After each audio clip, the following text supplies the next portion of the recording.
Bueno. Acá estamos. ¿Cómo están? Bueno. Para los que vinieron a todas las clases, es la última, así que cierre, hacemos viaje de egresados el martes que viene al Abasto, ¿no? Tremendo. Bueno, pero esta es una clase, para los que vienen a esta y no vinieron a las otras tres, se perdieron 3 clases hermosas. Igual está todo grabado, así que en algún momento las iremos, no este año, pero las iremos como soltando en YouTube. Esta es una clase muy particular porque vieron que rompe un poco con las 3 clases anteriores que tienen un autor. La frase tiene un autor. Y esta frase, hay toda una discusión acerca de quién es el autor, que vamos a lo largo de la clase a tratar. Se la suele concebir como una frase sin autor, aunque algunos autores se apropiaron de ella. La tomaron y la hicieron circular. Incluso se le adjudica en algunos lugares al mismísimo Che Guevara la frase. Y tiene que ver con la época, digamos, porque la explosión de la frase se da en el marco de lo que fue el Mayo francés, año 1968. El Che muere un año antes, ¿no? Lo matan. Y parece como que ya había esta idea dando vuelta, esta idea tan manifiestamente potente en la frase, seamos realistas, pidamos lo imposible, ¿no? La lucha por lo imposible, que claramente está asociada a muchas de las gestas revolucionarias de los años 60. Esta va a ser una clase muy particular porque básicamente al revés de lo que se supone convoca el Mayo francés o convocó el Mayo francés, voy a ser ultra ordenado, que no lo he sido las 3 clases anteriores, de las cuales traje mamotretos de 15, 20 páginas y llegué a 1 o 2. Acá voy a ser como muy pulcro, muy prolijo, pero ya para transgredir lo mismo que acabo de decir, quiero empezar contándoles una mini anécdota, medio pava, pero me parece importante, digo, porque estamos acá reunidos, quiénes somos. El lunes, ayer, sí, volví de una feria del libro que fuimos con Sofi a Chaco, a General San Martín. El domingo fue la feria y el lunes volvimos y en el avión estaba sentado al lado mío un joven que durante todo el trayecto se la pasó leyendo, cosa que me generó como un impacto, ¿no? Porque no estaba con el celular, yo sí, y él estaba leyendo. En un momento yo también me puse a leer y estaba leyendo un libro, no lo traje, que buenísimo para este tema, un libro de Lucía Álvarez que se llama Mayo del 68 y que cuenta el Mayo francés y su repercusión en la Argentina, libro de editorial Ariel. Y este joven que debía tener 25 años, no más, estaba leyendo muy concienzudamente y en un momento me habla y me pide que le grabe un saludo a un amigo de él. Me dice, no, me acabo de recibir de ingeniero y mi mejor amigo estudia filosofía. Así que le puedes mandar un saludo. Estamos ahí en el avión con un video. Le grabé el saludo y le pregunté, ¿qué estás leyendo? Obviamente, de curioso. Y estaba leyendo Divulgación Científica, un libro de Fabrizio Ballarini que se llama REC. Y dije, wow, mirá, sí, estudié ingeniería, pero me encanta esto. Me dice, ¿y vos qué estás leyendo? ¿Filosofía? Le dije, más o menos, estoy leyendo sobre el Mayo francés. Y me miró y me dijo, ¿qué? ¿Y qué fue? ¿Qué es lo grave? Nada, digamos, obviamente, no tiene ninguna gravedad, más que el que a mí me sorprende, a mí, no al mundo, que un joven con algún tipo de, digamos, además, deseo de conocimiento, porque es alguien que lee, alguien que estudia una carrera universitaria, no tenga idea de lo que fue el Mayo francés. Nada, digo, cada vez hay menos gente probablemente que lo sepa.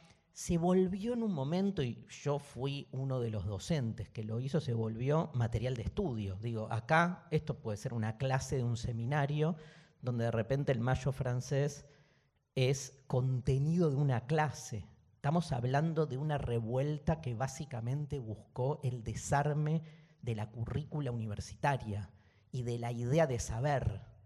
Y sin embargo acá estamos dando una clase en un formato que para el Mayo francés sería casi, digamos, aquello que ellos querían desarmar, contra lo que se sublevaban.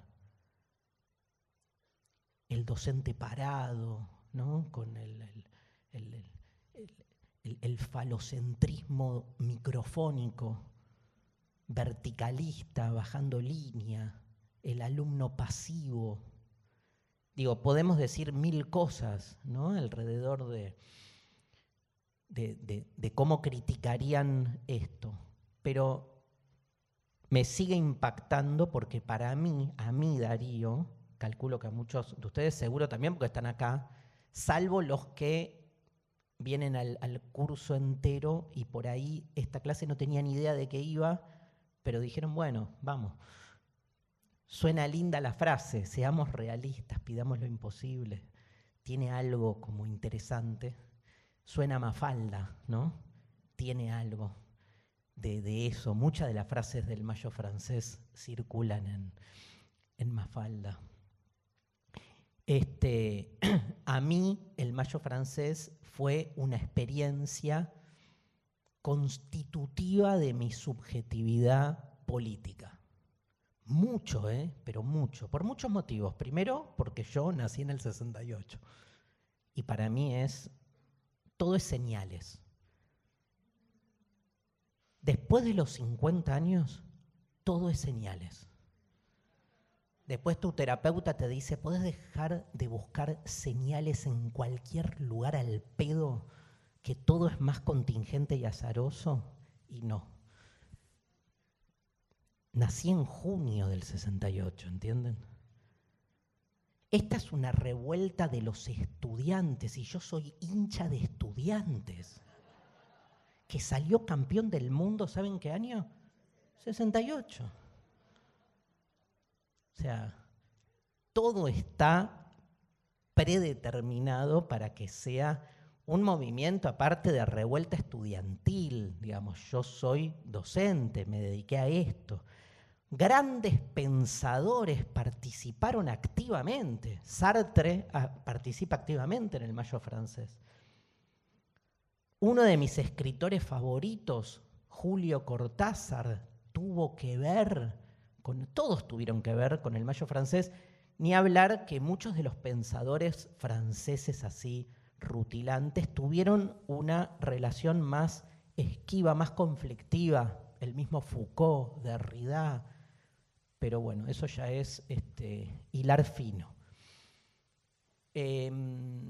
No deja de ser esta lucha por lo imposible, no deja de ser el espontaneísmo, ¿no? Porque si hay algo que se, digamos, celebra del Mayo francés, que después, por ejemplo, en muchos movimientos contemporáneos, tomo sobre todo los feminismos, se termina ensalzando, que es la idea de que no había un líder, no había verticalidad, fue movimentista. El Mayo francés es un gran ejemplo de movimentismo.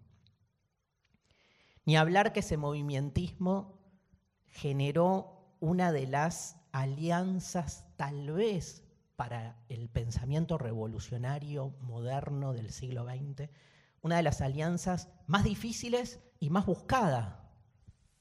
Estudiantes y obreros. Algo, digamos, inesperado, dificilísimo, y que sin embargo, ¿no? En lo que duró, en las semanas que duró el Mayo francés, sobre todo a mediados de mayo, cuando realmente se paraliza Francia, ¿no? París, y salen a las calles los estudiantes, los obreros, generando una revuelta, digamos, con barricadas, digamos, algo impensable, ¿no? En lo que a mí me toca, sobre todo porque estudié en la universidad, porque siempre tuve una sensibilidad política, entonces algo de esa convocatoria me mata. En el mejor sentido de la palabra, me mata significa me resucita, me da sentido, eso. Para mí si hay un sentido es por ahí, lo espontáneo, esto de las faltas de liderazgos duros o verticales que hablan como de cierta conciencia popular, y habla además de una Francia que en ese momento decide salir a apoyar la revuelta, en especial cuando visualizan las primeras rencillas represivas de la policía con los estudiantes, ¿no? La empatía, qué loco eso pensando hoy, ¿no? La empatía es inmediata. Ven a los estudiantes siendo apaleados por la policía y sale todo el mundo a bancar a los estudiantes. Hoy no sé qué pasaría, ¿no? Y para los que de algún modo nacimos en esa época, bla, bla, bla, es como, esto quiero decir, y termino esta introducción de la introducción, es como un parámetro, es como un norte para mí. Si hay una representación de lo político que a mí siempre me erotizó, me calentó, tiene más que ver con este tipo de gesta que con otras. Nada, cada uno le pega lo que le pegue, por donde sea, pero a mí hay algo, porque es algo de lo político que también cuestiona las formas tradicionales de la política. El Partido Comunista francés tuvo con la revuelta una relación muy esquiva, muy crítica, o sea, apoyó cuando había que apoyar y se fue cuando se tenía que ir, que era como el partido político más importante de izquierda crítico al gobierno de Charles de Gaulle, ¿no? Bueno, eso, para arrancar, como para que se entienda desde qué lugar voy a dar la clase.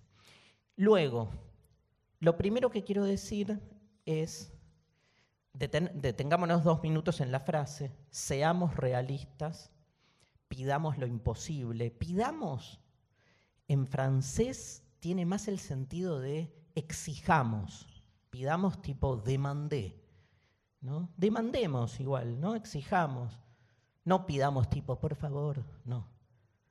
Peleemos, luchemos si quieren, luchemos por lo imposible. Seamos, pero también en términos directivos.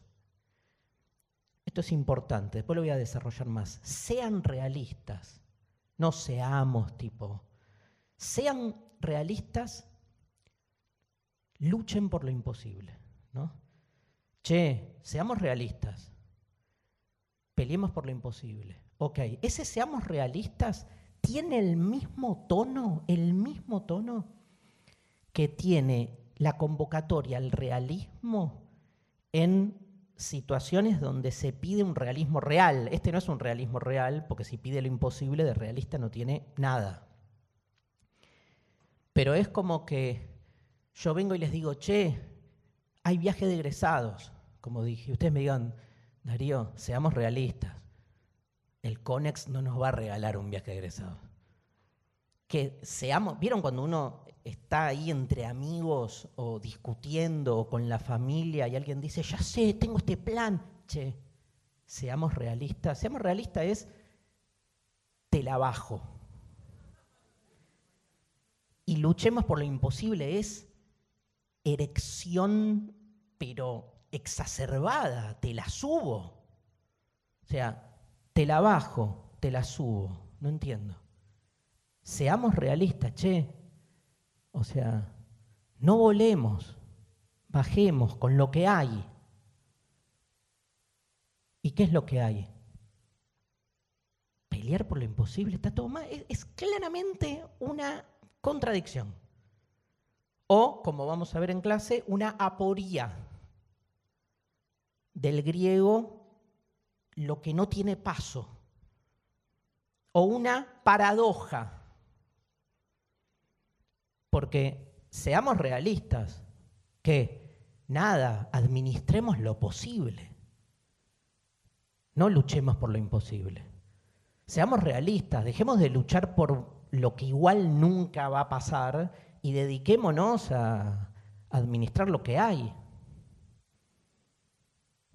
Y si luchamos por lo imposible, no es realista la palabra, algo falla en la frase. Yo diría, les tiro una primera antítesis, seamos utopistas. Autopistas no, utopistas, utópicos. Seamos utopistas. Peleemos, ahí hay coherencia. Claro, pero la frase viene a revelar un movimiento que si contra algo se pelea, es con la lógica. Y es con esa idea hiperracional, calculatoria, analítica, lógica. Entonces, cuando le decís, che, están cayendo en una paradoja, obvio, te dicen. No es que me molesta, no es un problema. El problema lo tienen los lógicos, no los que venimos a hacer explotar la lógica. ¿Cómo no vamos a tirar esta frase? Es una de las 3 frases más pintadas en las calles de París en ese mayo del 68. Hay otra, la tercera, la primera es la imaginación al poder, que la conocen. Después vuelvo. Pero me interesa la tercera porque tiene la misma, ya traicioné lo que dije que iba a hacer, pero ahora vuelvo. No. La tercera se las tengo que decir porque tiene la misma matriz aporética, que es más corta y es la mejor. La conocen. Eso. Prohibido prohibir.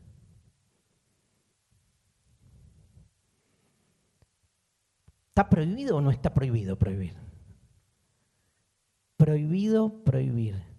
Si está prohibido prohibir, entonces ¿cómo podés prohibir prohibir? Vieron que he dicho muchas veces prohibir ya suena a nada, al pro y vir, no sé. Prohibido prohibir. Maravilloso círculo, ¿no? Vicioso / virtuoso. Del vicio de ese círculo se nos abre una, ¿sí? Estamos en contra de toda prohibición, así que está prohibido prohibir. ¿Pero vos estás prohibiendo, boludo? Sí, pero estoy prohibiendo prohibir, con lo cual mi propia prohibición también está prohibida, con lo cual entonces está bien prohibir, sí, pero mientras sea prohibir, prohibir. Bueno. Conclusión, ¿para qué sirven las aporías? Para demostrar que la lógica implota, que tiene sus límites, que no es el orden de las cosas, que es un ordenamiento más de las cosas, no el orden natural de las cosas. Les anticipo otra cosa que no tenía que hacer para ser ordenado. Hay una frase de mi filósofo favorito que se llama Derrida, que la voy a trabajar en 1 hora, que dice que la filosofía es la experiencia de lo imposible. La filosofía, para él, la deconstrucción, es la experiencia de lo imposible. de nuevo, ¿no? O sea, ¿cómo se puede tener experiencia de lo imposible? O sea, de lo que no se puede tener experiencia. Porque la filosofía tiene que trabajar lo aporético, tiene que provocar las aporías. Esa es la lectura de una filosofía que se pelea contra el sentido común. Eso hacían los estudiantes activistas del Mayo francés, pelearse contra el sentido común. Como hace este tipo de filosofía, un sentido común que es lógico, que es comunicable, que es entendible, pero que de algún modo lo que nos pasa a todos nosotros es que mientras entendemos lógicamente las cosas, nos damos cuenta que siempre hay algo que se nos escapa. La lógica lo explica todo y se presenta como descripción realista de las cosas. Pero tenemos la sensación de que detrás de ese antídoto, si me dejan, de ese fármaco que es que todo cierre, algo se nos escapa. ¿Pero qué es, Darío, una intuición? Mirá, es más que una intuición. Todo puede ser explicado lógicamente y sin embargo, un día nací y un día me voy a morir. Y no hay lógica que me explique por qué mierda estoy acá y por qué mierda voy a dejar de estar. En el medio puedo vivir una vida lógica. Calcular todo, hacer los deberes, llegar a las conclusiones que hay que llegar, pero en el origen y en el final estoy cagado. Salvo que empiece a hacer articulaciones que en algún momento me van a explotar. Porque por más que me aferre a que las cosas estén ordenadas de un único modo, lo digo medio bestia, pintó la angustia. ¿Por qué? Porque por algo pintó la angustia. Domingo, 6 de la tarde, podés tener la vida matematizada, cuantificada, ordenada, y de repente pintó la angustia. Hay algo que escapa a la lógica, ¿no? La lógica es un gran artefacto que funciona muy bien sobre un trasfondo inexplicable. Todo lo explica sobre un trasfondo inexplicable. Las grandes preguntas últimas se nos escapan. Y eso es lo que la filosofía recupera todo el tiempo. No está en contra de la ciencia la filosofía. Lo que está en contra es de cualquier discurso que busque totalizarse, que crea que lo explica todo. La filosofía es como un fantasmita que viene y te dice, ¿vos que creés que lo explicás todo? Baja. Es eso. Siempre es como el recuerdo de que siempre algo falta. Eso es la filosofía. Falta.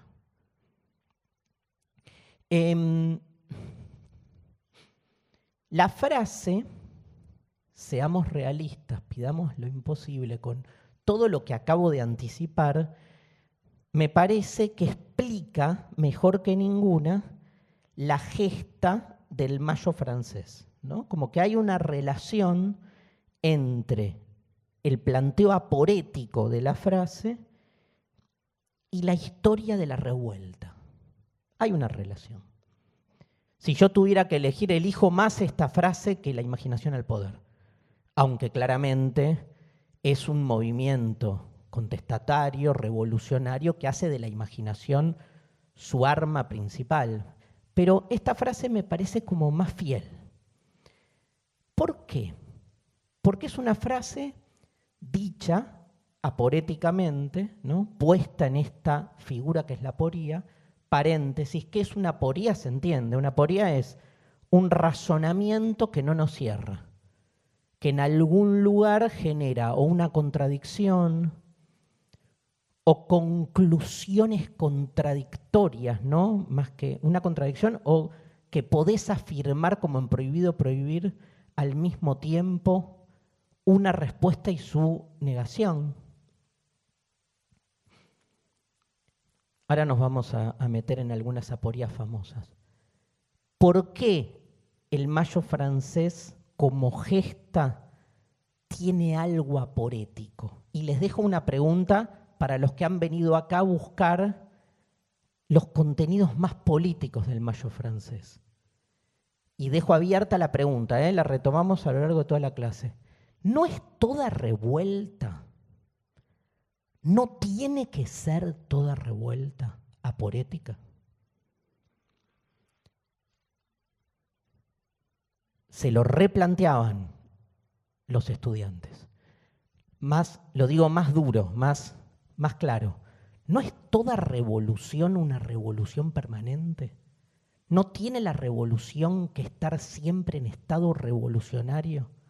¿No hay peor derrota para una revolución que terminar triunfando y tener que instalar un orden?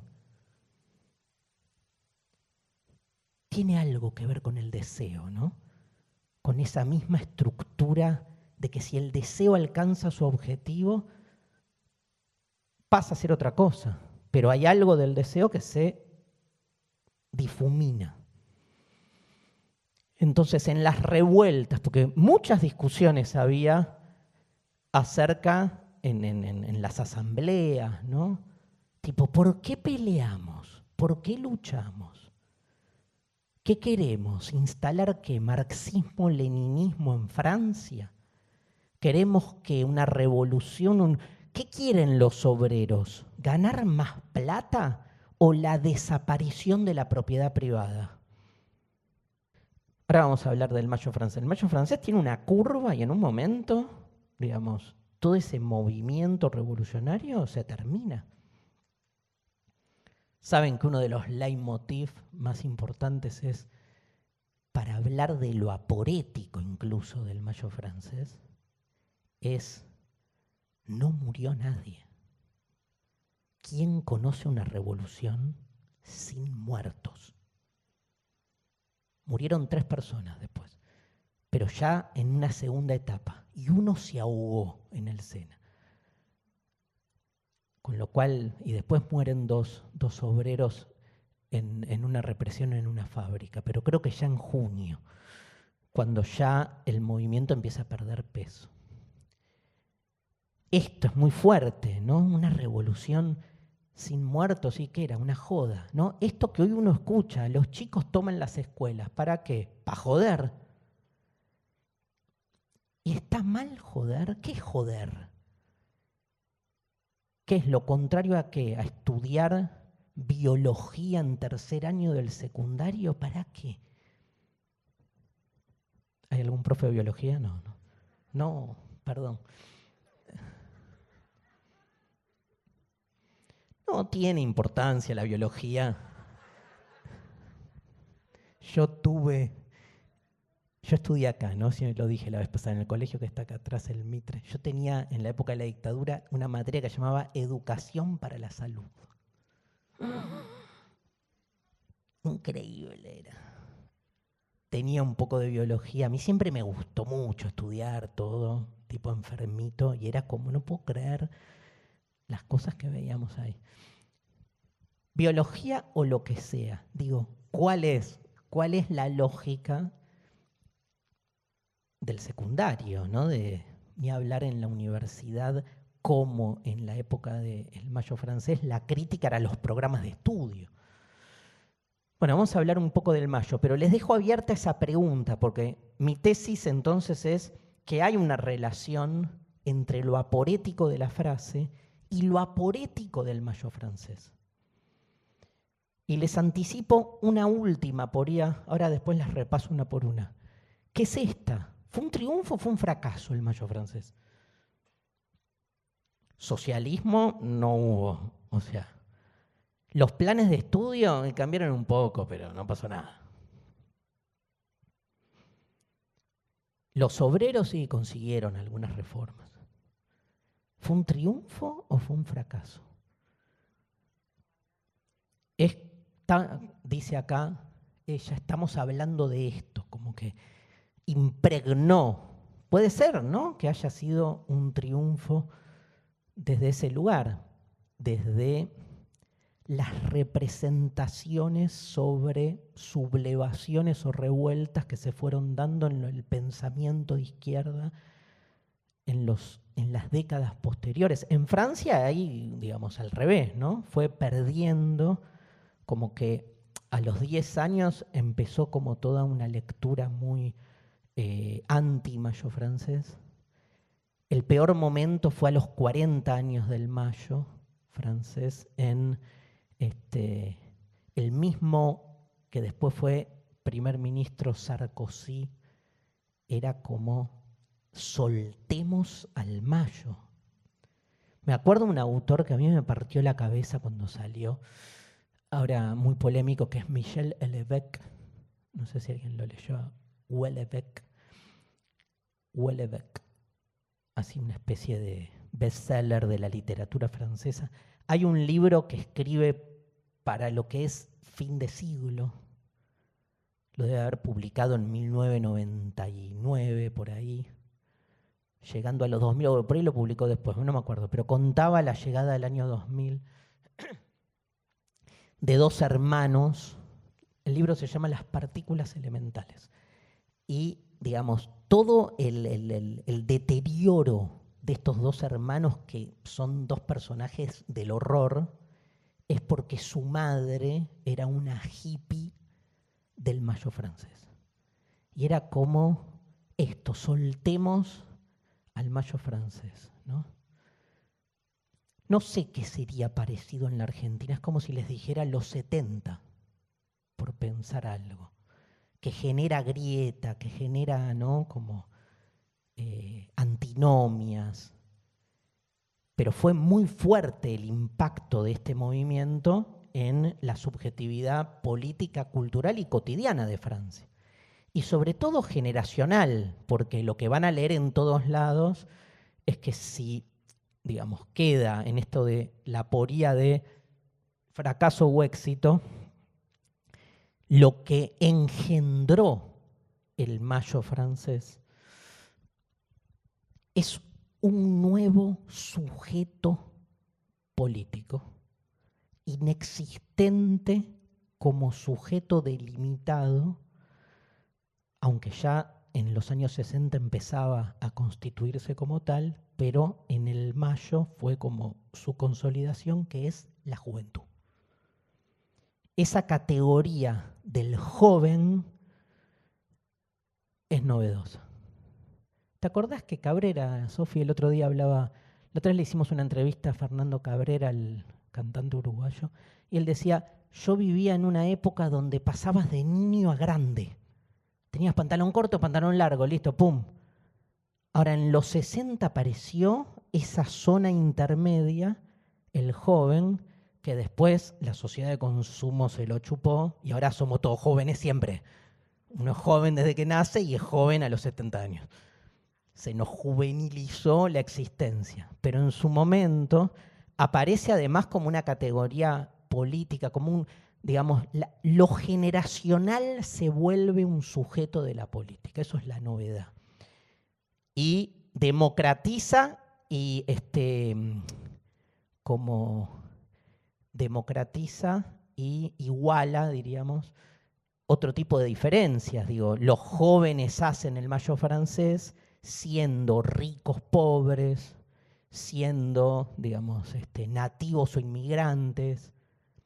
Hay una categoría ahí que es la de la juventud que, como una abstracción novedosa, homogeniza diferencias sin disolverlas, porque al revés, las pone al servicio de una revuelta, que es una revuelta muy importante, esta nueva categoría que es la de los jóvenes, contra, o sea, ¿quiénes son los padres contra los que la juventud francesa, bueno, ni hablar los hippies en Estados Unidos, era eso, ni hablar los hippies en Estados Unidos o en Argentina? Después, si tenemos tiempo, decimos algunas palabras porque siempre se suele asociar el mayo francés con el cordobazo, ¿no?, como revuelta obrero estudiantil del año 69, pero es muy discutido. Pero sí es cierto que aparece, ¿no?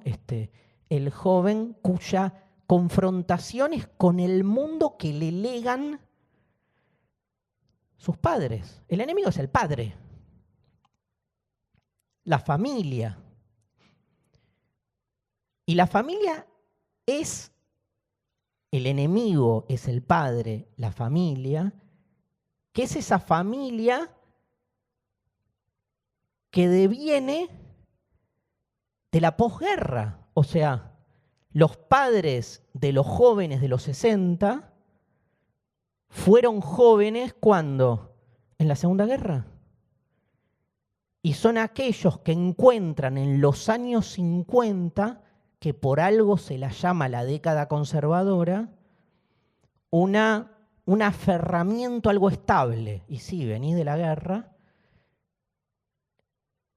y encontrás en la fábrica fordista la paz. ¿Por qué? Porque te vas todas las mañanas, entrás de 8 a 16, haces siempre el mismo movimiento. Chum, chum, chum, chum, chum, chum, chum, chum. Y te pagan bien, porque el estado de bienestar en los años 50 postula, ¿no?, una sociedad, la sociedad keynesiana, hoy muy vituperiada, que básicamente lo que despliega es el consumo para todos, con salarios altos. Y entonces, todo, ¿no?, esta cosa, la típica, digamos, donde el padre mira al pendejo que se va ahí a pelear en las universidades, o que se vuelve rockero, o se vuelve hippie, lo mira y le dice: tenés todo para ser feliz. Y te lo digo yo que vengo de la guerra. Y el pendejo lo mira y le dice: claro, por eso me voy a la mierda, porque tengo todo. Ya está, si tengo todo, estoy muerto. Digo, la estructura del deseo tiene que ver con eso, con la falta, de nuevo. Tenés todo. Y rompe, ¿no? Pero rompen, esta categoría de la juventud, rompe contra, entonces, los propósitos existenciales de los padres. ¿Qué le decían los padres? Digamos, conseguí un buen trabajo, un buen salario, una buena obra social, una buena pareja, tenés hijos, y los chicos querían otra cosa. Como suele pasar, ¿no? Después, analizando también los cambios generacionales, cómo van mutando, ¿no? Increíble. Pero hay una estructura generacional ahí, que es novedosa. Es novedosa la estructura generacional. La juventud en ese lugar. Nos faltan hacia el futuro, lo anticipo oracularmente, tipo profeta poshumanista, nos faltan 2 revueltas generacionales que hasta ahora nunca han sucedido. La de los niños y la de los viejos. Como revuelta generacional, pero no, o sea, no está ni nada, ni prevista. Los niños, ¿no? Que los débiles, pero bueno, tal vez, como dijimos en alguna clase, desde la debilidad irrumpa una diferencia, no sé. Bueno, 2, 3 palabritas para entender algo más y cerrar, digamos, la cosa más histórica y meternos en cuestiones más filosóficas. En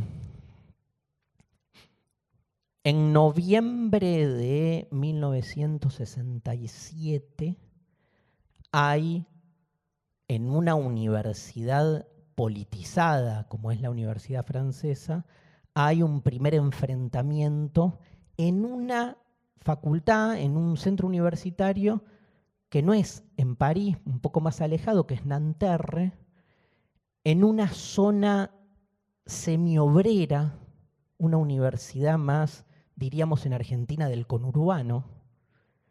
Hay en esa universidad una serie de rencillas hay un rector que echa a un grupo de alumnos, hay toda una, digamos, un cuestionamiento a los planes de estudio, pero hay un suceso muy particular que se da en Nanterre, que es la prohibición de que los varones y las mujeres compartan un mismo pabellón. Que es, piensen que es una revuelta que empieza en la universidad, cuyo primer objetivo es cambiar los planes de estudio, pero de ahí empieza, o sea, empezó la pelea por cambien los planes de estudio y terminaron con la imaginación al poder y paren, ¿no? este otro graffiti, paren el mundo que me quiero bajar. O sea, era, y ni hablar la sexualidad, ni hablar los lugares de represión más a la mano que veían estos jóvenes.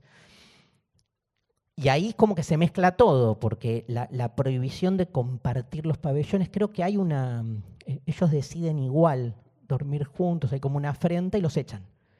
Y empiezan unas pequeñas revueltas. En marzo del 68, las revueltas empiezan a tener un poco más de magnificencia, y el 22 de marzo, porque de ahí surge una agrupación que se llama 22 de marzo, hay otro conflicto con la policía, y a partir del mes de abril y de mayo se empieza a potenciar este conflicto. Un conflicto menor.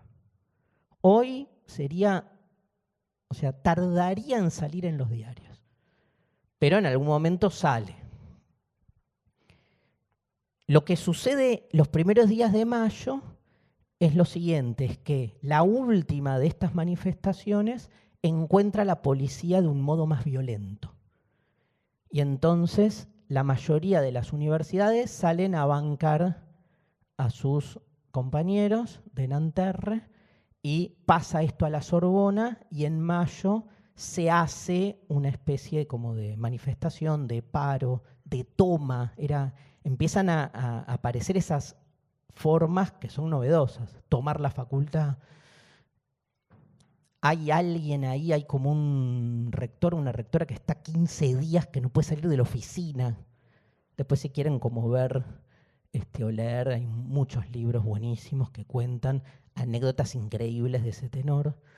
Y se pudre todo. La primera semana de mayo explota todo en solidaridad con los estudiantes de Nanterre, los estudiantes de la Sorbona, y el problema es la policía, lo represivo, con un gobierno francés que nunca va a fondo tampoco, pero como que sostiene la acción policial fuerte, y lo que se produce de una manera increíble es una especie de empatía directa por parte de la sociedad civil parisina y francesa, porque no fue solo en París, aunque París fue el centro, donde, digamos, increíblemente, porque los 60 eran parteagua también, no es que toda la sociedad estaba a favor de las revueltas, pero lo novedoso fue esta situación de empatía. Había un joven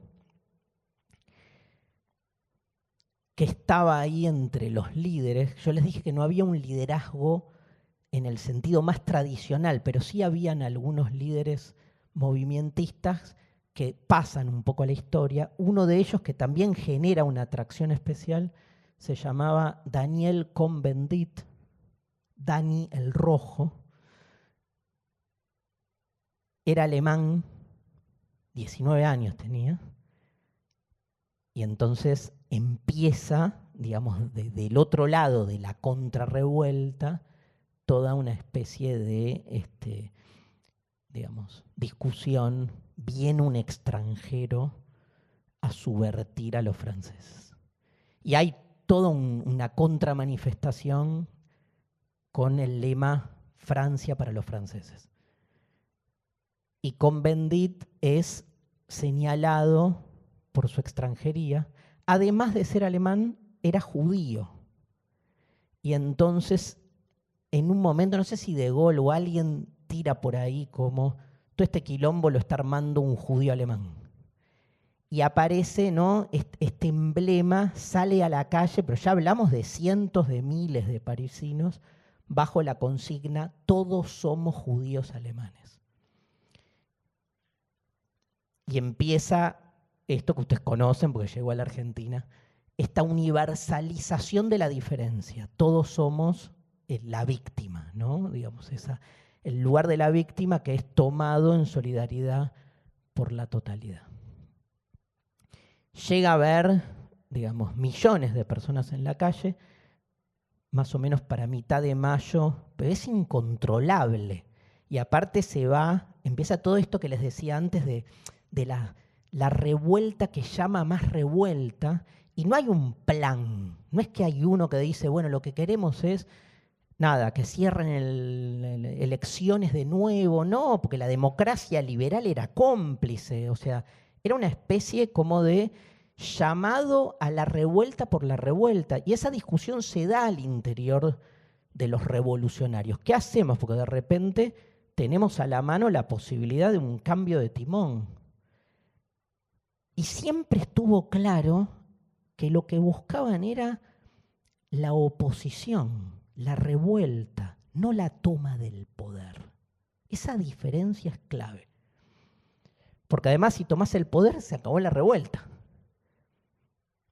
Yo voy a tratar de desarmarlo eso en lo que me queda de clase. Porque si no, estamos perdidos, digamos. Buscar una tercera posición. Algo que desarme. Pero ellos no querían. Los jóvenes se juntaban y discutían mucho. Y toma de poder, no. Sigamos haciendo quilombo. Porque el quilombo es un quilombo necesario en todos los niveles, ¿no? Es el quilombo en la facultad, pero también es el quilombo en la fábrica, pero también es el quilombo en la casa, pero también es el quilombo en la sexualidad. Y en un momento los obreros salen a apoyar la revuelta estudiantil y ahí se pudre todo, porque ya está totalmente paralizado Francia. De Gaulle andaba como de viaje y medio como que, ¿no? Siempre es como que, bueno, tiempo, ¿no? Decían por ahí, van a ver cuando lleguen las vacaciones, se va a desarmar todo, ¿no? Porque había como esta idea de que los pendejos solo quieren quilombo. Pero cuando tengan que ir a tomar sol a Marsella, van a dejar la facultad, el movimiento, la lucha política y no sé qué. No fue tan así, pero sí es cierto que la cosa empieza como a bajar en intensidad. Así como creció de golpe y de repente estaba Francia paralizada, de repente, por eso de repente empieza a desarmarse. ¡Pum! Se terminó. Digo, es la historia de una épica absolutamente aporética, porque lo que parecía que era la revuelta en Occidente, en el capitalismo moderno, más importante en términos simbólicos, eróticos, de repente, de la nada, así como de repente explotó, de repente se terminó. Por ejemplo, para un autor francés que estuvo muy de moda algunos años atrás, a mí me gusta mucho, pero ahora ya no le dan mucha bola, un sociólogo que se llama Gilles Lipovetsky. Lipovetsky tiene un libro de los 80, creo que se llama La Era del Vacío. Lipovetsky dice, termina así como una época con el Mayo francés. Para Lipovetsky es el pasaje de lo que se conoce como el pasaje de la modernidad a la posmodernidad. Porque ese Mayo francés tiene como una especie de faceta de revuelta política, pero en el fondo lo que buscaba era una especie como de libertinaje individualista lúdico. Entonces, ¿y cómo termina? ¿No? Y una revuelta sin muertes y sin una idea de toma del poder real. Todo esto dicho sobre un país paralizado 2 semanas, ¿no? Entonces, ahí se termina algo y empieza otra cosa, dice Lipovetsky. Por ejemplo, hay muchos textos que discuten justamente el lugar, pero todos coinciden que ahí pasó algo. Y pasó algo importante, ¿sí? Bueno, eso sobre el Mayo. Lo de las muertes ya les dije. ¿Por qué la frase es la que mejor expresa la gesta del Mayo francés? Algunas razones. La primera, hay una idea, ya que conté toda la historia, todo lo que voy a decir ahora, tienen de dónde agarrarse. Seamos realistas, pidamos lo imposible. Lo imposible, ¿qué es lo imposible? Acá aparece una idea de lo imposible como lo imprevisible, lo impensado. O sea, la frase es la que mejor expresa para mí lo que pasó, porque lo que pasó fue imprevisible. Nadie daba 2 mangos cuando empezaron las primeras manifestaciones y sin embargo se paralizó el país. Entonces, en esa lucha por lo imposible, está bueno analizar qué características tiene lo imposible. Y muchas veces lo imposible viene con la fuerza de lo inesperado. O sea, nadie esperaba que pasara tanto y sin embargo pasó. En segundo lugar, me parece que la idea de lo imposible en la frase nos marca, como en toda lucha utópica, la idea de que hay otra realidad. Seamos realistas. Pidamos otra realidad. Digo, qué interesante, porque lo que se está discutiendo ahí es a qué llamamos realidad. Seamos realistas. ¿De cuál realidad? ¿A qué realidad nos aferramos? Y acá aparece lo imposible como una realidad otra, donde puedas estudiar lo que te gusta, donde puedas tener una vida realmente libre por fuera de los mandatos sociales, que es la típica pelea de los jóvenes de los 60. O sea, ¿cómo resumir esa lucha? Es una vida más auténtica, una vida más vocacional.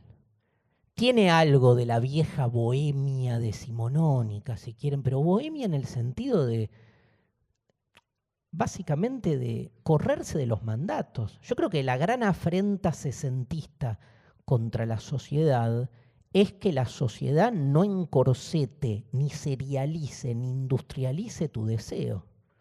Lo bohemio es eso, es quiero vivir como se me canta.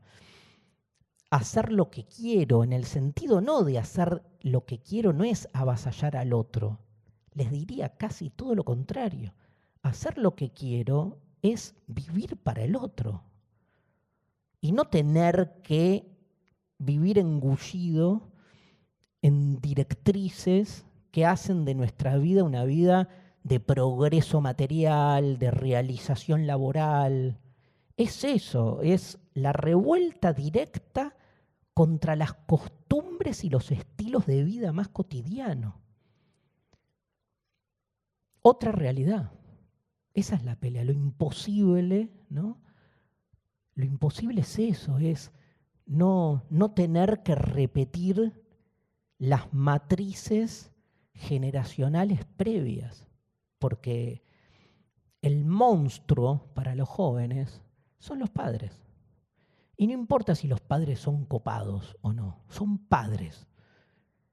Uno sale de ahí y por lo menos en ese momento, en esa gente, en esos jóvenes, de lo que querían huir era de ese estilo de vida o modelo de realización que propiciaban sus padres.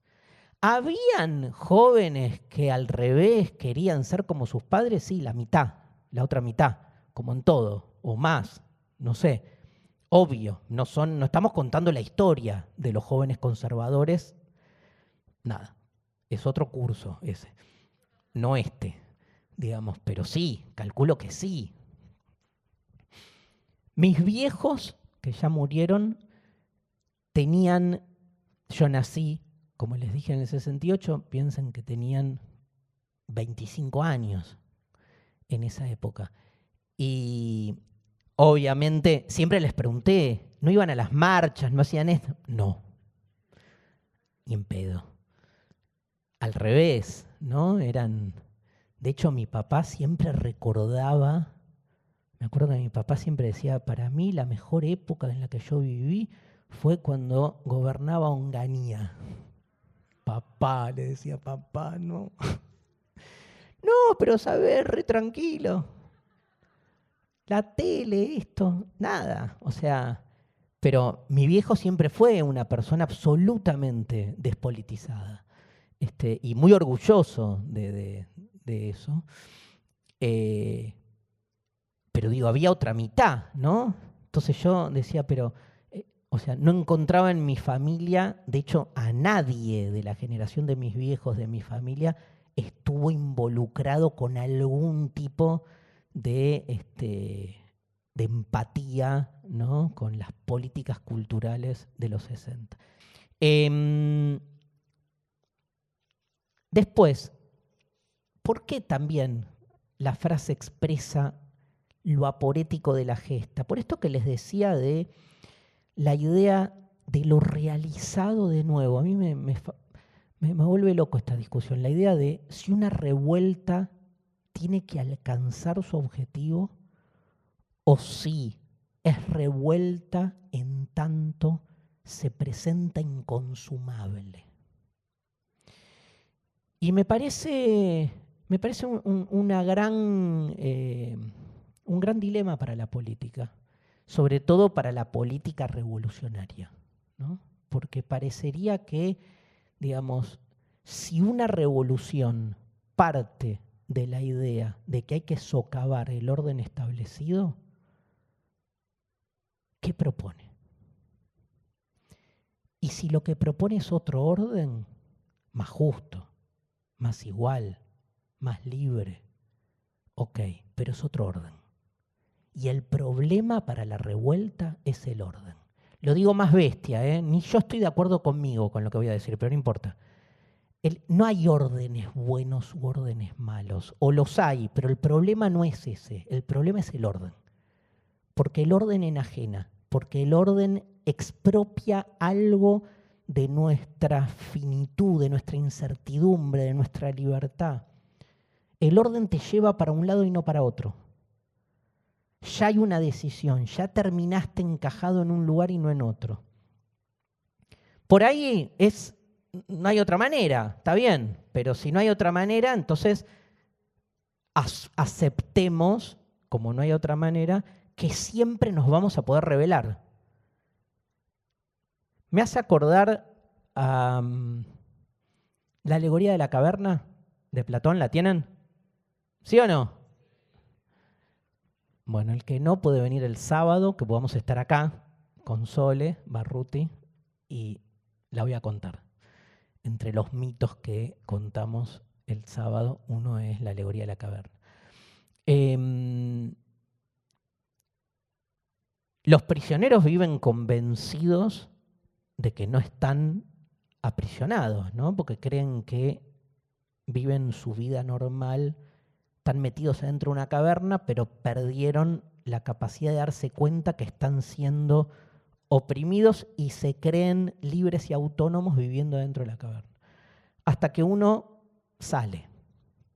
No importa cómo, por qué, pero uno, digamos, rompe y sale. Y cuando sale, ve el mundo exterior y dice, el mundo era distinto, ¿no? Vuelve a la caverna, ve a sus amigos que siguen encadenados y el tipo está ahí, viendo esa realidad, digamos, dual, ¿no? Porque se da cuenta que el verdadero mundo es otro, no este que vivimos, donde todo lo que vivimos parece normal y real, hasta que escarbas un poco y te das cuenta de cuán producto es uno, etc.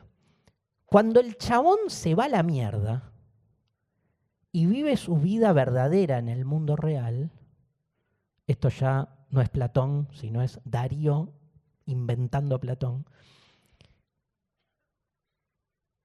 Yo me pregunto si algún día, mirando las nubes verdaderas, no empieza a darse cuenta que ese mundo real al que se fue no es también el interior de una caverna más grande. Y cuando se da cuenta que escapó de la caverna y que creyendo que había encontrado la verdad, esa verdad también es un producto, también es una construcción, que rascas un poco y te das cuenta que también vivís adentro de una caverna que alberga la caverna anterior. ¿Qué haces? Salí de nuevo. Y cuando salís de nuevo, ¿a dónde vas? 3. Ahora sí, el mundo verdadero, verdadero del primero. ¿Y quién te dice que ese tercer mundo no es también el interior de una caverna? Si la primera experiencia que uno tiene viviendo al interior de una caverna y sin darse cuenta, la primera experiencia que tiene es revelarnos, bueno, es que se nos revele que ese mundo que creíamos verdadero no lo es. ¿Quién te dice que una vez que llegas al mundo verdadero no le va a pasar lo mismo? ¿Me siguen? Si así fuera, ¿qué es ser libre? Escapar. ¿De cuál caverna? De todas. ¿Y a dónde llegás? A ningún lado. Porque no hay ningún lado al que llegar. Es como, les voy a dar un ejemplo mucho más difícil y que a nadie le va a llevar a ninguna experiencia propia. Es como el amor. Te enamorás de un idiota, pero no te das cuenta, porque estás recontraenamorado. Un día decís, ¿qué estoy haciendo acá? Se te cae la caverna, el velo, el artificio, la mentira, y te enamorás de otro, ¿no? Porque obvio, somos tan frágiles que y cuando te enamoras de otra persona decís, ahora sí. Y mirás para atrás y decís, no puedo creer que estuve 8 años de mi vida perdidos. Mirá, esta es una conversación en serio. Esto es un garche en serio. Esto es pasar el tiempo con el otro. Esto es la verdad. 3 años. ¿Y qué te pasa? Lo mismo. ¿Y qué haces? Repetís. ¿Y a dónde vas? Al que sigue. Y ahí estás. La mayoría en algún momento dice, bueno, paro acá. Ya sé que vos no sos, pero me cansé. Hagamos un pacto así de no agresión y de mentira mutua. Pero yo creo que en el amor se revé, porque por eso Derrida dice que el verdadero amor siempre está por venir. Es imposible, pero es imposible porque ninguno es el que en definitiva consuma. Bueno, miren la vuelta que di, pero es esto, las revueltas. Peleemos por un orden más justo. ¿Qué es un orden más justo? Donde nadie se muera de hambre. Dale, lo conseguimos. ¿Y los animales? ¿Los animales qué? Se comen, boludo. No. ¿No hay justicia para los animales? Y no. Pero ya tenés a alguien que pelea por un orden más justo que incluya a los perros. ¿Y las cucarachas? No, bueno. Una cosa es el derecho de Bobby, el perro. Otra cosa es una cucaracha. ¿Y por qué? ¿Y las plantas? O sea, ¿y los clones? ¿Qué clones? Y porque el mundo cambia también. ¿Qué? ¿Un robot no tiene derechos y habla? ¿No es, decía Aristóteles, el logos el que nos convierte en animales políticos? ¿por qué una computadora no tiene derechos y hace las cuentas mejor que yo? Toma mejores decisiones, alberga más conocimiento, sabe todo. ¿Me siguen? Digo, es esta idea de la revuelta, ¿no? Derrida dice, la democracia está siempre por venir. O sea, no hay ningún sistema que termine de generar una liberación para todos. Bueno, luego, van 3, 4. La pregunta es, ¿por qué la frase y su aporía es la que mejor representa el carácter aporético de la gesta de Francia? Por algo que ya dije, simplemente lo enuncio, porque yo sé que hay muchos que están tomando nota muy bien, como buenos alumnos, no del Mayo francés. La aporía como debate sobre el éxito o el fracaso de la gesta, ¿no? También eso la explica. Y lo último, la aporía como revuelta de la imaginación, porque la aporía incita la misma idea de un pensamiento aporético, convoca, incita, llama, creo yo, a un pensamiento más imaginativo. O sea, ¿qué me pasa a mí con las contradicciones, con las paradojas, con las aporías? A mí me estimulan. A mí al revés, o sea, yo no creo que conocer sea un acto de acumulación de información, por eso no la computadora, como decíamos antes. Para mí, miren, lo voy a decir medio bestia, para mí aprender, conocer, saber, es siempre un acto de desarme, de desarticulación, porque uno nace con todo ya preconcebido. O sea, para mí, cuanto más sabes, es porque menos sabes. Aporía. Cuanto más sabes, menos sabes. Cuanto más sabes, ¿qué es lo que menos sabes? Aquello que desde que naciste vivís sabiendo, porque uno nace inserto en un sistema de signos, pero también de instrucciones. Uno nace y sabe cómo mover una mano, ponerse, obviamente te van enseñando, pero digo, más allá de esa discusión, uno nace en una sociedad, en una realidad en donde las cosas ya funcionan de un modo.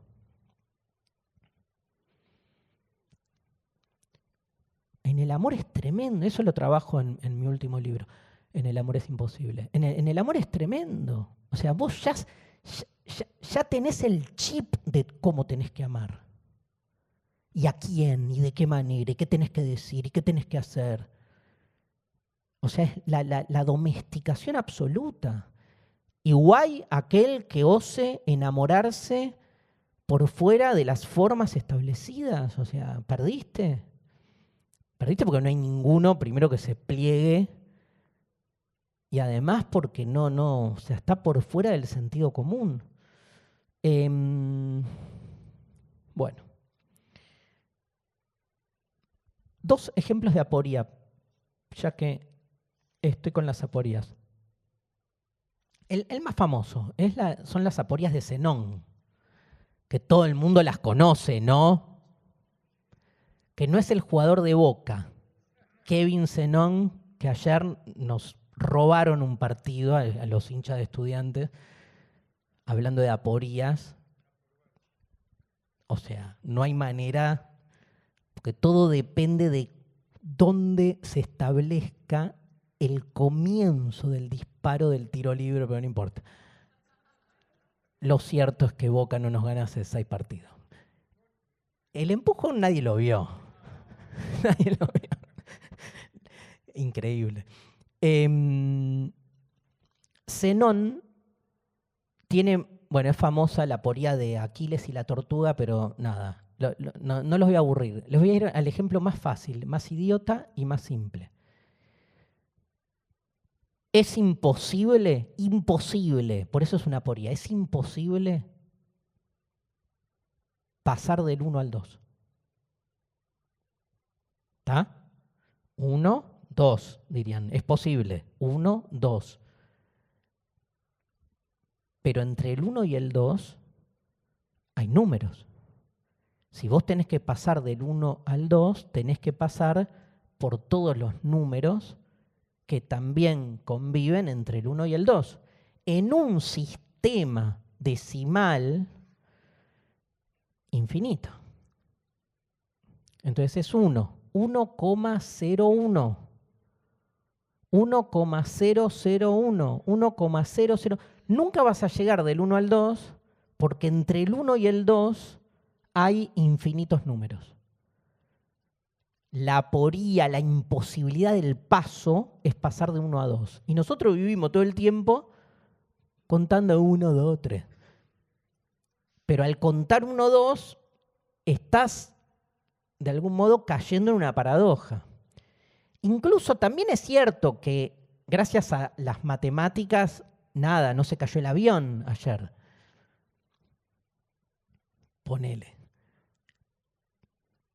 Pero, digamos, es importante entender el carácter aporético, en este caso, de algo tan simple que nos rodea como la diferencia entre un número y el otro.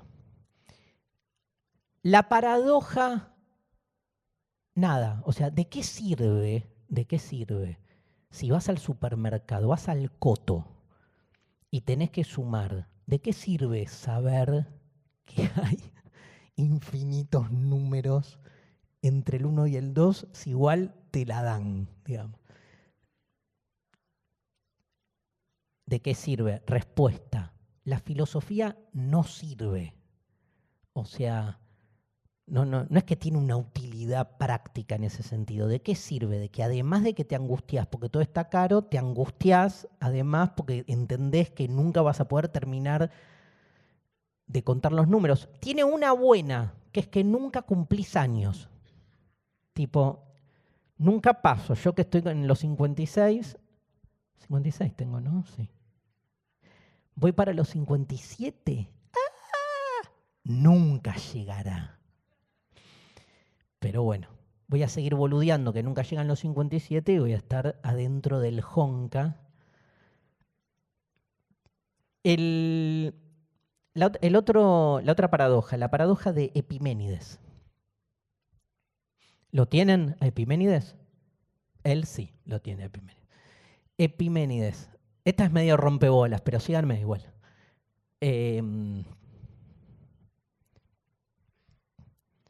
Epiménides el cretense. ¿Dónde nació Epiménides? Bien. Epiménides el cretense dijo que todos los cretenses mienten. Tremendo Epiménides. Vino y nos dijo una verdad, que todos los cretenses mienten. Pero Epiménides es cretense. Epiménides, ¿dijo la verdad o mintió? Bueno, no tiene resolución este argumento, porque si Epiménides es cretense y todos los cretenses mienten, porque él lo dijo, lo que él está diciendo también es mentira, porque él es cretense. Pero si es mentira que todos los cretenses mienten, significa que dicen la verdad. ¿Pero qué verdad dicen los cretenses? Que todos los cretenses mienten. Entonces, paren el mundo. Pero por lo menos es más divertido así, digamos. Entonces rompe el pensamiento binario, en principio. Es como, que lo vimos acá, solo sé que no sé nada. Ok, ¿sabés o no sabés, boludo? Porque si solo sé que no sé nada, ¿qué sabés? Que no sea, entonces no sabés. Pero hay algo que sabés, que es que no sabés. Entrás en el mismo rulo.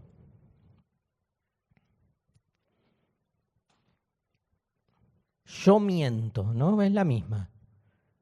Lo que yo digo, en alguna clase creo que lo vimos, es aquel que enuncia que todo es relativo. Pero el que enuncia que todo es relativo, lo que dice, ¿es relativo? Porque si es relativo, que todo es relativo, entonces puede ser que no todo sea relativo, porque es relativo que todo es relativo. Si es así, entonces puede también ser que no todo sea relativo, o sea que haya algo absoluto. Insoportable. Lo vimos con, no sé si llegué, con la de no hay hechos, solo interpretaciones. Claro, porque las interpretaciones, ¿no? Decir no hay hechos, solo interpretaciones. ¿Es una interpretación? Ahí entras en el mismo rulo. Bien. ¿Es de este tenor, seamos realistas, pidamos lo imposible? Sí, es de este tenor. Digamos algunas palabras sobre el realismo. Hay dos definiciones de realismo que les quiero traer. La primera es la más fácil, que es la que vimos antes, ¿no? Tipo, ¿qué es ser realista? Ser práctico. ¿Qué más? ¿Me ayudan? ¿Ser qué? Sensato, ¿no? Objetivo, ahora vamos, esa es la otra definición, está bien.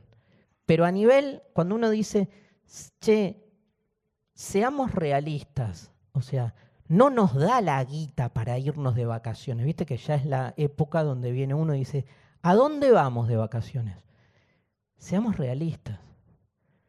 No alcanza. No, pero está el que lucha por lo imposible ahí. Le trata de encontrarle la vuelta. Pero ser realista es un llamado ¿a qué? A la sensatez, a la prudencia, a la razón a la lógica, pero en el sentido de imprimir bordes. O sea, siempre es un llamado, ese ser realista, a contar con lo que hay. No gastemos de más. Seamos realistas. Este es el presupuesto. No se puede gastar de más. Hay como una convocatoria a articular lo posible. Déjenme que diga esto. Si la frase es seamos realistas, pidamos lo imposible, claramente ser realista es no pidamos lo imposible. Voy a usar este verbo, clave. Gestionemos o administremos, ¿qué? Lo posible. Eso es ser realista. ¿Querés irte de vacaciones? ¿Cuánta plata hay? Y ahí está la familia juntando las monedas. ¿Y con esto qué podemos hacer?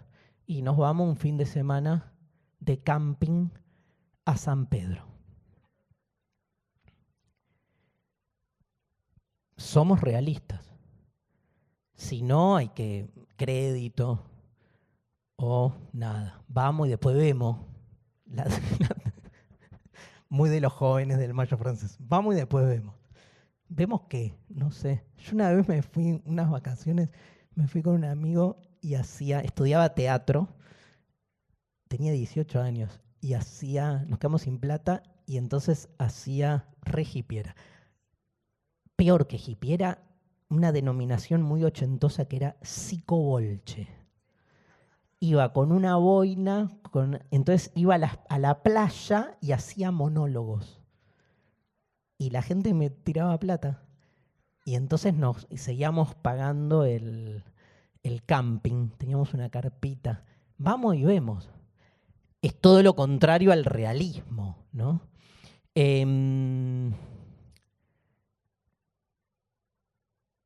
La otra, ¿sí? ¿Alguna se entiende? Ser realista, esto, no me quiero perder esto, es administrar lo posible, porque quiero que contrapongan imposible y posible. Políticamente, lo tengo para después, pero no voy a llegar, así que se las traigo ahora. Políticamente sería esto. Hay una frase que algunos le adjudican a Aristóteles, pero que viene del pensamiento antiguo, que dice esto, que la política es el arte de lo posible. Los rebeldes del Mayo francés están diciendo todo lo contrario. Están diciendo, la política es luchar por lo imposible. Entonces, tienen ahí dos modelos. Vamos a ver si los podemos como acercar. Un modelo, diríamos en lenguaje más de nuestro tiempo, más gestionalista, administremos lo posible. Puede tener algo de reformismo mínimo, pero mientras se administre lo que hay y se gestione bien, vamos para adelante. El otro modelo es un modelo más utopista. No quiero decir esta palabra que hoy está tan mal usada, pero más ideológico sería. Porque parte más de una premisa de qué tipo de realidad otra busca. Y lo que suele pasar en general en estas confrontaciones de dos modelos es que la política como arte de lo posible es tan gestionalista que pierde la finalidad. Se vuelve burocracia. Por ahí con cierto eficientismo, pero entonces lo importante es que la cosa funcione. Entonces, propósitos políticos más emancipatorios como la justicia, bueno, no sé. Lo importante es que la calle esté limpia, que los semáforos funcionen, que haya agua, que los aviones despeguen, que todo el mundo cobre a fin de mes, digamos. Eso, gestión. ¿Qué se le achaca al gestionalismo? Que pierde el horizonte. Pasa que nosotros tenemos la vara tan baja, estamos tan mal, que una buena gestión ya, te amo, o sea, ¿en serio cobramos todo a fin de mes? Del otro lado, que es más claro, ¿qué se le achaca a las posiciones más ideologistas o utopistas? Que no saben gestionar. Entonces, queremos cambiar el mundo, pero después, boludo, o sea, no hay agua, claro. O sea, no podés resolver, se rompe un... Piénsenlo en lo chiquito también, ¿no? Para no pensar todo en términos de política macro, en la micropolítica. ¿Cómo es, no? Volviendo, yo tengo bien claro, mi papá era muy gestionalista, un genio. No había, aparte tenía una capacidad manual que, no sé, yo no debo ser hijo de él, porque, digamos, la torpeza que tengo para las cosas prácticas, ¿no? Como no puedo creer. Y él era todo lo contrario. Pero no importaba. O sea, por ahí no había, ¿no?, una búsqueda de algo más. Pero cuesta mucho pensar los dos modelos como en uno, porque se expelen en algún punto. Está mal que así sea, deberían como poder combinarse. Pero bueno, después lo dejo abierto eso. El otro tipo de realismo es el más filosófico. Hay una corriente llamada realismo en filosofía, que ahora tiene un nuevo auge. Probablemente si googlean un poco se van a encontrar con una corriente que se llama realismo especulativo, que es un nuevo realismo que sale a confrontar contra la deconstrucción, contra la hermenéutica, contra el lugar del sujeto. ¿Qué dice el realismo? El realismo dice, hay una realidad. Como dijeron acá, esa realidad es objetiva. Yo puedo interpretarla de distintos modos, pero las interpretaciones siempre la deforman a la realidad, la falsean. Interprete lo que interprete, esto es blanco. No, pero blanco es una palabra al interior de una gramática europea que usa sustantivos, me chupa un huevo, esto es blanco. Y hay un discurso de todos los discursos posibles que va a dar en el blanco, del blanco. Ve la verdad del blanco y punto. O sea, hay algo del realismo muy interesante que es sostener, a ver si me siguen, la realidad de la realidad. Hay algo real. No es todo subjetivo, no es todo construcción. Peor, las construcciones lo que hacen es deformar la realidad. nos hacen perder el foco. Existe lo real. Y por suerte sostiene el realismo ingenuo. Hay una doctrina que tiene una supremacía epistemológica sobre el resto, que es la que tiene un acceso privilegiado a lo real. Vos que sos más relativista decís, ¿en serio? ¿Y cómo sostenés que vos la ves y el otro no? O sea, si uno la ve, entonces todos la vemos. Todos podemos aducir, yo también la veo. O sea, ¿por qué vos la ves y todo el resto somos ciegos? Pues si no es una confrontación, yo la veo, yo también la veo. ¿Cómo la ves? Blanca, vos negra, ¿qué hacemos? ¡Puf, puf! ¿Quién quedó? Yo, es blanca. Pero es todo lo contrario al realismo. El realismo supone, ¿no?, ese acceso de un ser humano privilegiado. El realismo especulativo, que les dije que hoy es una corriente que tiene mucha fuerza, es muy interesante lo que está planteando, que es básicamente, le tiro dos palabras porque está bueno que lo sepan.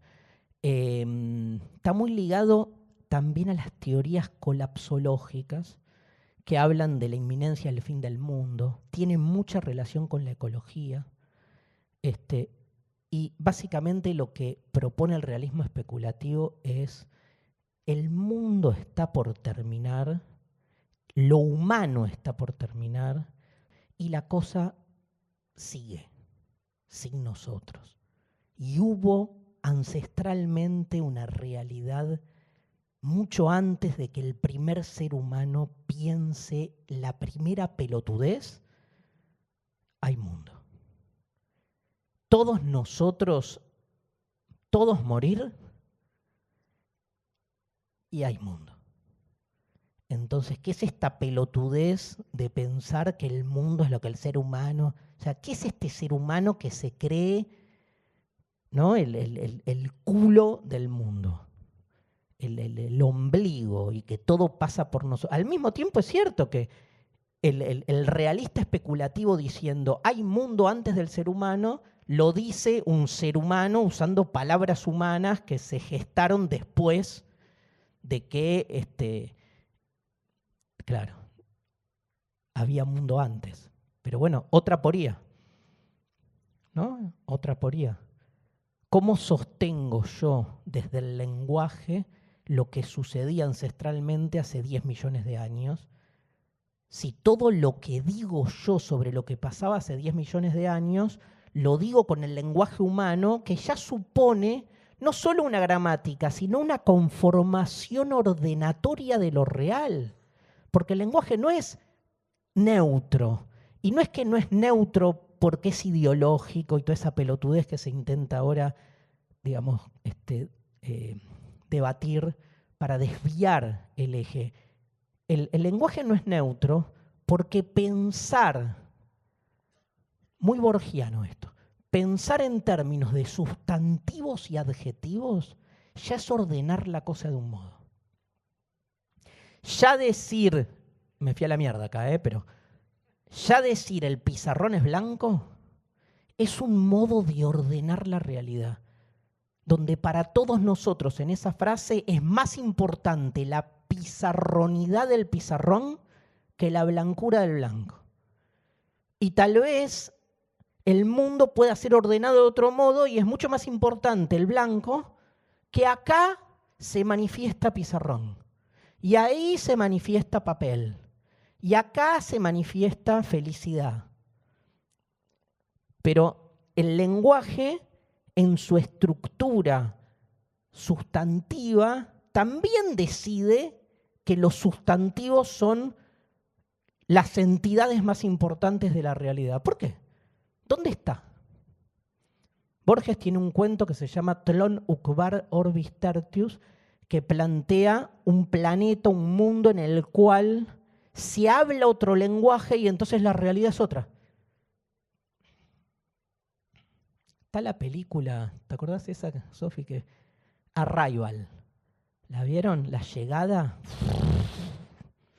La llegada, Arrival, una película del 2016. Llegan unos extraterrestres, hablan otro idioma, pero no es que hablan otro idioma. el idioma que hablan ordena el espacio y el tiempo de otro modo. Y hay una chica que es traductora de idiomas antiguos, entonces la NASA la lleva a Amy Adams a tener que traducir a los bichos.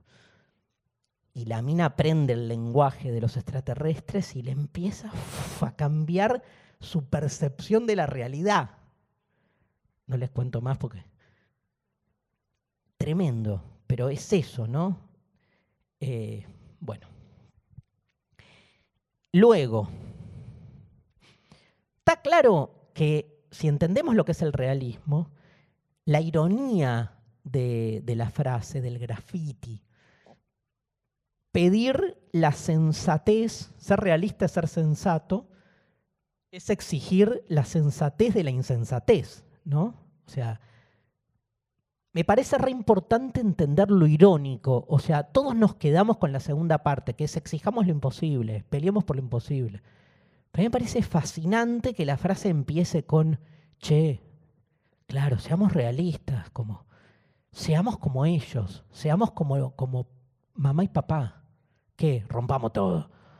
Pero en ese seamos, bueno, marca un poco la contradicción, porque hay algo más ahí. A ver si se entiende esto. Es una pelotudez, pero necesita esta vuelta. Ser realista es atenerse a lo real. ¿Pero qué es lo real? ¿Quién dice que lo real es lo que es? ¿Quién dice que lo real es justamente en estos ejemplos que acabamos de decir? O sea, ponele que me ponga un poco menos volado y digo, hay una verdadera, me pongo marxista. Hay una verdadera realidad. No es esta, porque estamos todos enajenados. En la realidad verdadera, las cosas son de otro modo. El trabajo tiene otra particularidad, la propiedad tiene otro tipo de distribución. El mundo es otro. Esa es la verdadera realidad. Esa verdadera realidad está tapada.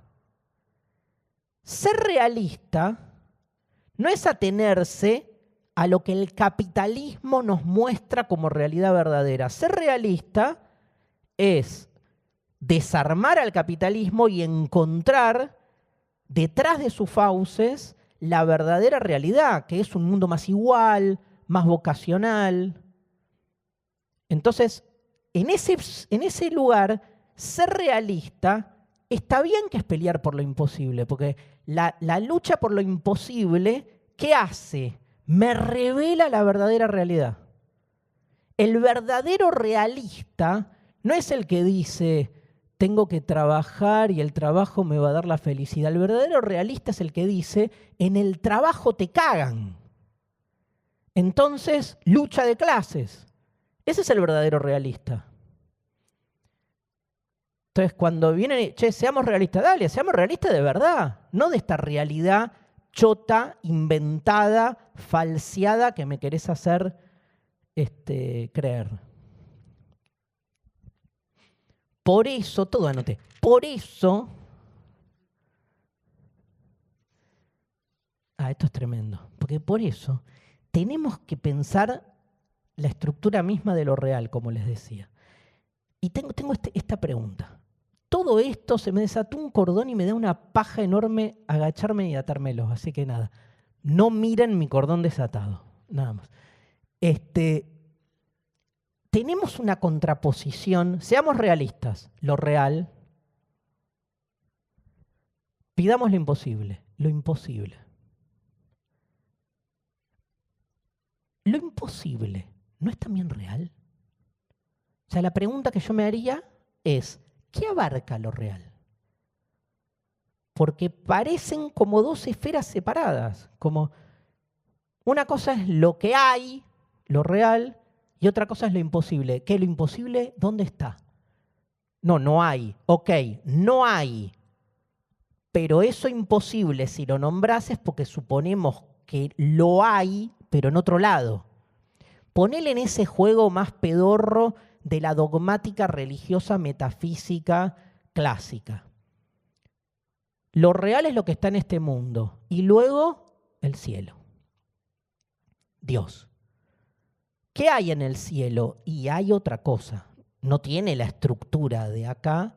Pero mi pregunta es, ¿lo real es solo la tierra? ¿El cielo no es real? No, el cielo también. O sea que lo real incluye también al cielo. Y sí. ¿Dios es real? Y es lo único real, les diría. Al revés. Entonces me cambia un poco el panorama, porque se me cae la antinomia. Que no miren en la zapatilla, que la antinomia, basta, me saco la zapatilla. Ahí está. La antinomia parte de este conflicto, como si el pizarrón es lo real y tenemos lo posible y lo imposible.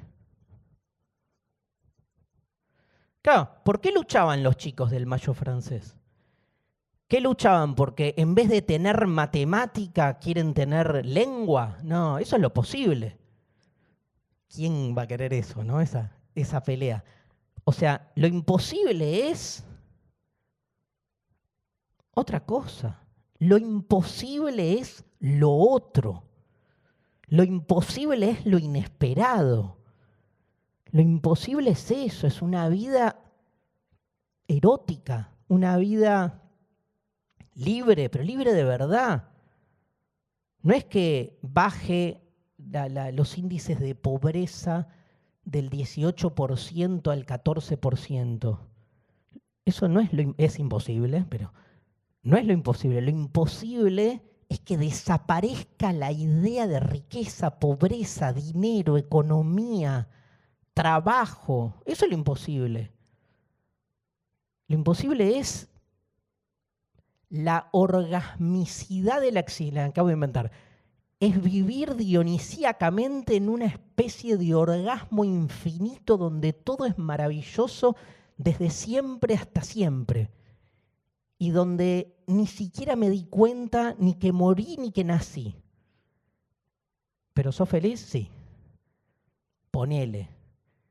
Digo boludeces, pero sáquenlo. Porque si no, lo imposible es chiquito. Gran dilema del pensamiento de izquierda. ¿Revolución o reforma? Y eso se discutía ahí. Les quiero plantear un problema ontológico. Lo real es el pizarrón. Miren cómo dividí lo posible y lo imposible. Porque ¿qué es lo imposible? Lo que no es como el ser y la nada. Lo que no es posible.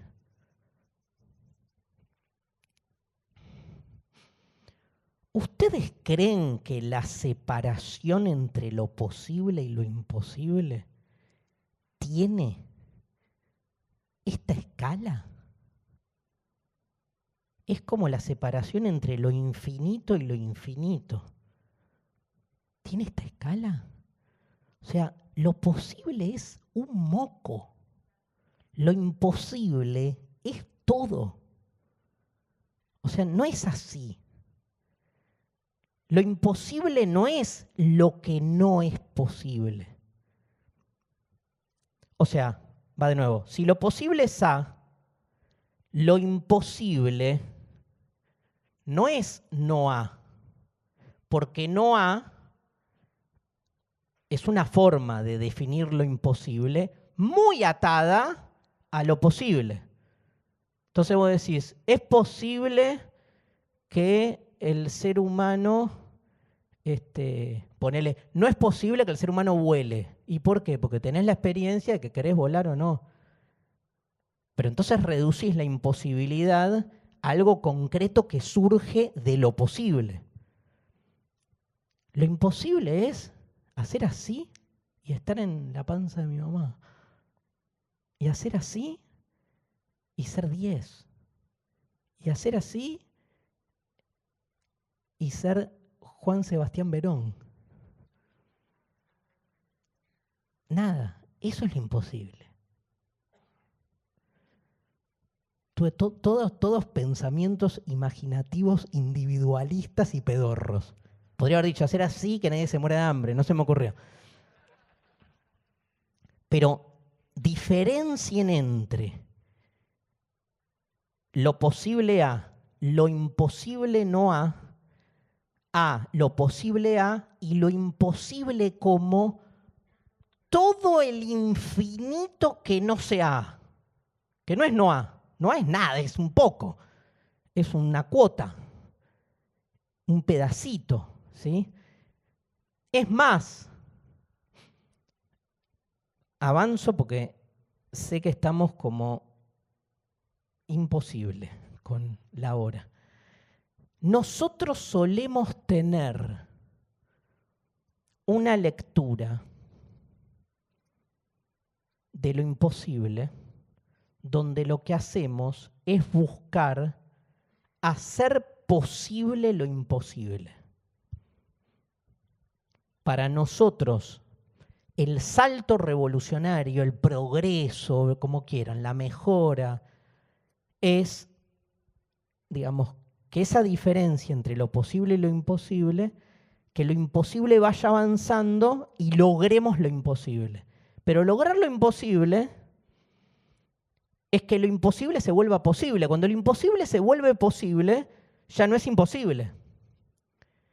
Que es la misma pelotudez de la revuelta de antes, pero que no tiene nada de pelotudez, porque de algún modo hay algo que se pierde.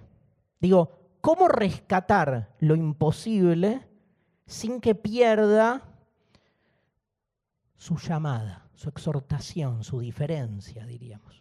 Me voy a un pensamiento muy religioso. Hay un autor que yo estoy leyendo mucho que se llama John D. Caputo, que es un deconstruccionista, hace teología débil. Maravilloso. Teología del acontecimiento, teología débil. Caputo dice, en este mundo es el mundo de la lógica y es el mundo de lo posible.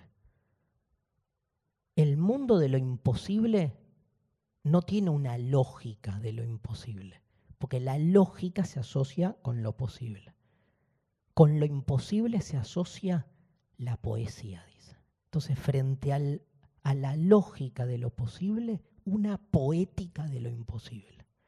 Y por eso, Caputo, que es cristiano, digamos, sale a defender, igual analiza los dos testamentos, la poética testamentaria que a él le parece lisérgica, casi, donde cada relato bíblico, cada metáfora muestra un mundo, el mundo del reino, que no es este mundo, no es al revés. Nosotros tenemos en la concepción religiosa, dogmática, tradicionalista, hace posible lo imposible. El Dios que nos imaginamos es un Dios donde lo posible se vuelve imposible. Acá tenemos poder omnipotente, acá vemos todo, omnisciente.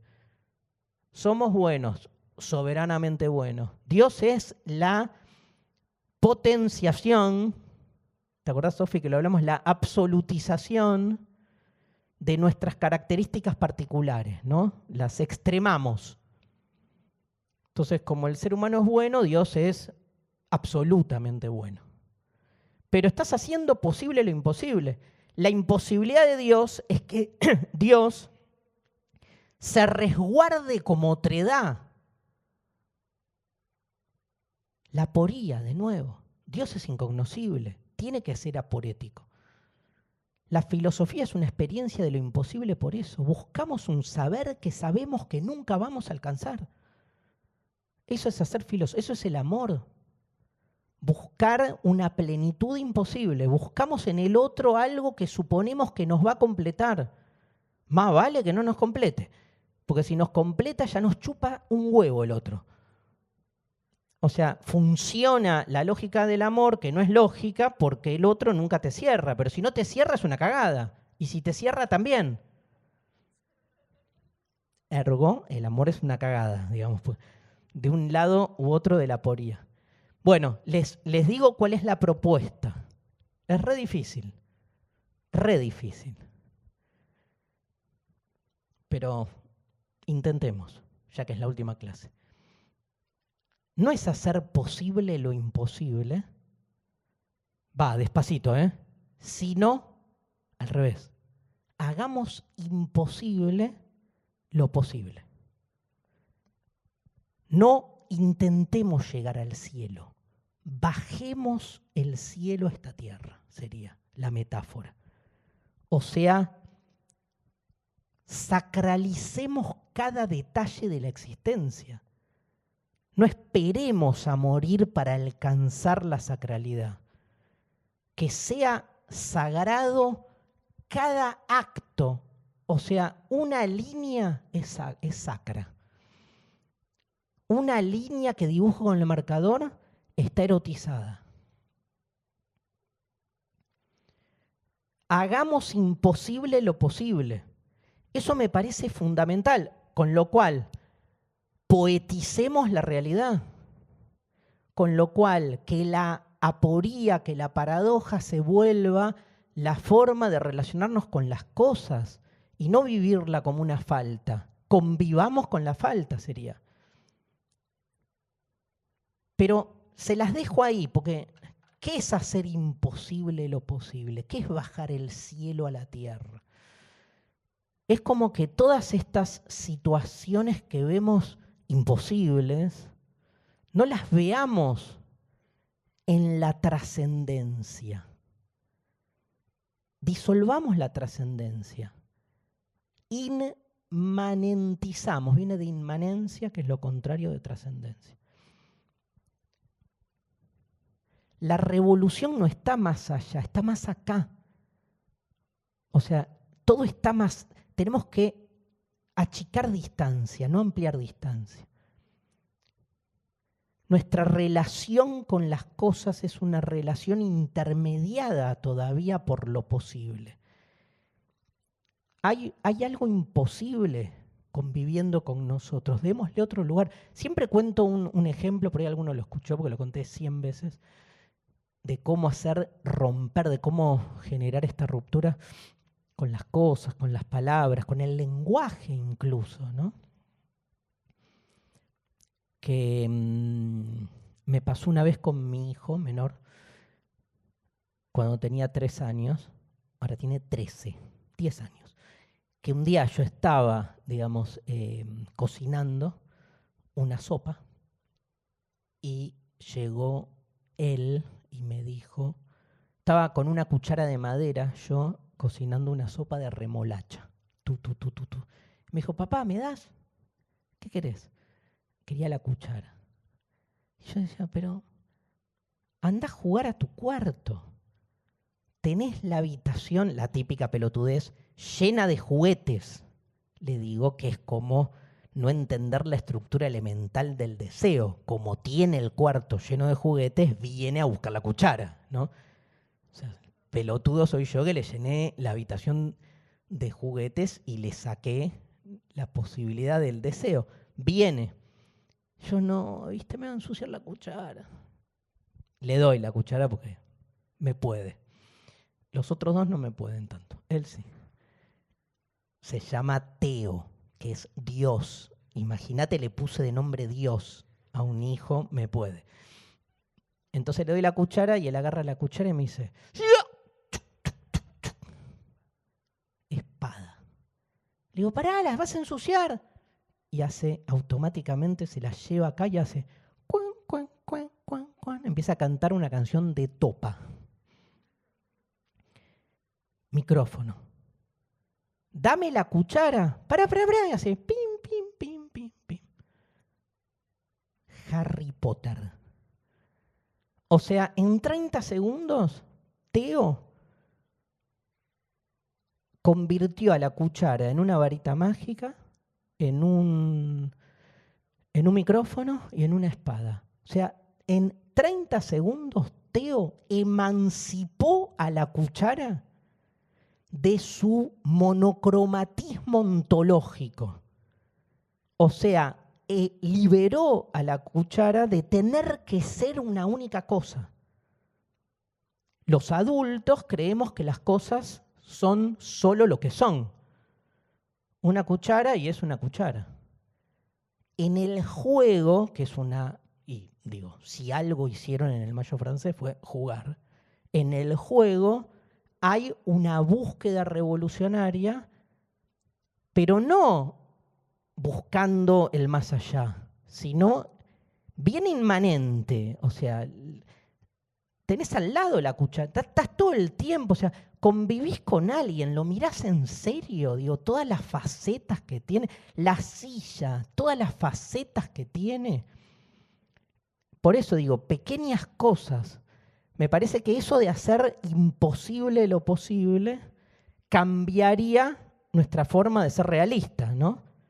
Digo, en esa lucha por lo imposible, si logramos que lo imposible baje y se vuelva lo posible, probablemente viviremos en una realidad otra. Muchísimas gracias.